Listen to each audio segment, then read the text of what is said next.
ભરૂચના તવરા ગામે ચૈત્ર નવરાત્રિ નિમિત્તે ભાગવત સપ્તાહમાં કૃષ્ણ જન્માષ્ટમીનો મહોત્સવ ઉજવાયો।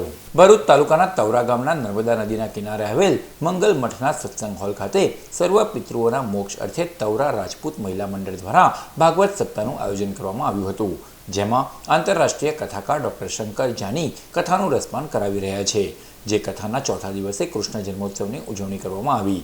કાર્યક્રમનો ધર્મપ્રેમી જનતાએ લાભ લઈ ધન્યતા અનુભવી।